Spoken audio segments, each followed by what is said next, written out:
OK, alors dans le numéro ici, ce qu'on vous demande, c'est de trouver combien de bonbons pour 25 $. Donc dans les coûts ici, évidemment, on ne voit pas le 25 $.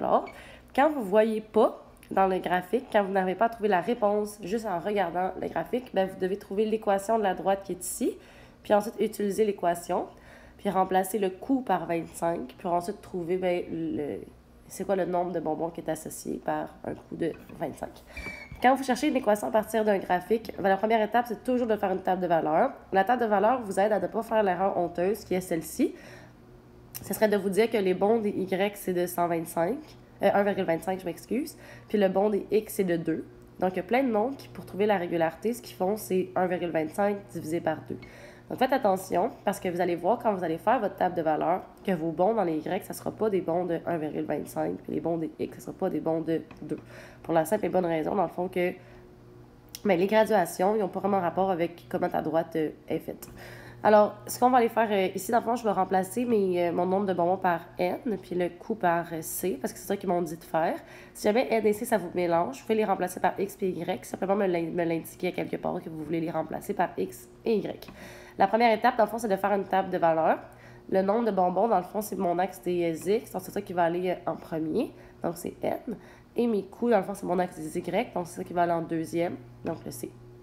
Donc, on prend 3 points qui arrivent pile sur le quadrillé. Essayez pas d'aller voir, mettons, à 1, c'est environ combien. C'est une mauvaise idée. Vous êtes mieux, dans le fond, de reprendre ceux qui arrivent pile sur le quadrillé. Fait que j'ai le point 0,0, j'ai le point 2 et 2,50. Et j'ai aussi le point que quand j'ai 4 bonbons, bien, ça me coûte 5 $. Donc, ce que je vais aller faire ici, eh bien, c'est tout simplement, bien là, après ça, je fais ma régularité, ma valeur initiale, mon équation. Pour la régularité, je fais la variation des Y divisée par la variation des X. Là, madame, il n'y a pas d'X et Y. Je sais, mais mettons, si ça vous aide, je peux aller les indiquer comme ça.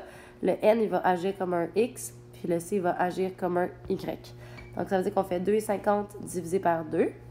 Et encore une fois, j'ai aussi un autre bon de 2,50 divisé par 2. Je le fais juste pour être certaine, celui-là. Et que ça me donne 1,25. Vous pouvez y répondre 5 quarts. C'est juste que ici, c'est un coût. Ça veut dire que ça coûte 1,25 par bonbon. Donc, c'est un peu bizarre de répondre que ça coûte 5 quarts par bonbon. Mais bon, c'est 1,25. La valeur initiale, j'ai pas besoin de faire des démarches parce que je la vois ici. La valeur initiale, c'est, hey, c'est quoi la valeur de Y quand le X est à 0? Bien, quand le X est à 0, donc quand j'ai acheté 0 bonbon, combien ça me coûte? Bien, ça me coûte rien. Donc, la valeur initiale, c'est rien. On la voit aussi ici. Quand j'ai 0 bonbon, ça me coûte rien. Ça veut dire que l'équation est ici. Le coût, c'est égal à 1,25 fois le nombre de bonbons, parce que ça coûte 1,25 par bonbon. Pour après ça répondre à la question, le nombre de bonbons pour 25 $, bien, je me demanderais le 25 $, est-ce que c'est un nombre de bonbons ou c'est un coût? Bien, le 25 $, c'est un coût. Le coût, c'est le C ou c'est le Y, dépendant de ce que vous avez choisi. Ça veut dire qu'il faut que je remplace mon C par 25 et ensuite que j'isole et j'essaie de trouver le N. Voilà.